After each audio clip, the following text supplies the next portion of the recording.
ഒരു കുഷ്ഠരോഗി വന്ന് കർത്താവിന് മുമ്പിൽ മുട്ടുകുത്തി.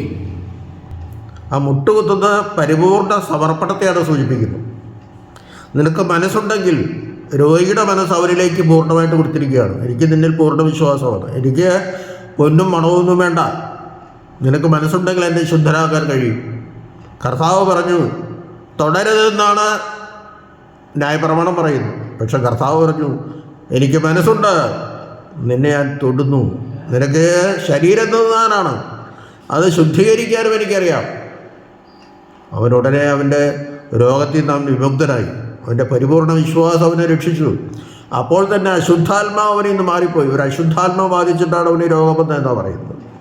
അപ്പോൾ ദൈവത്തിൻ്റെ ശക്തി അവരിലേക്ക് വന്നപ്പോൾ അശുദ്ധാത്മാവ് വേർപെട്ടുപോയി. പ്രിയമുള്ളവരെ, ദൈവത്തിൻ്റെ ശക്തി തമ്മിലേക്ക് വരണം. വിശ്വാസത്തിൽ ഉറച്ച് പ്രാർത്ഥിക്കുമ്പോൾ ദൈവത്തിൻ്റെ ശക്തി തമ്മിലേക്ക് വന്ന് അശുദ്ധാത്മാവ് മാറ്റപ്പെടും, പരിശുദ്ധാത്മാവ് കൊണ്ട് നിറയും. നാം രക്ഷയുടെ അനുഭവത്തിലേക്ക് വരും.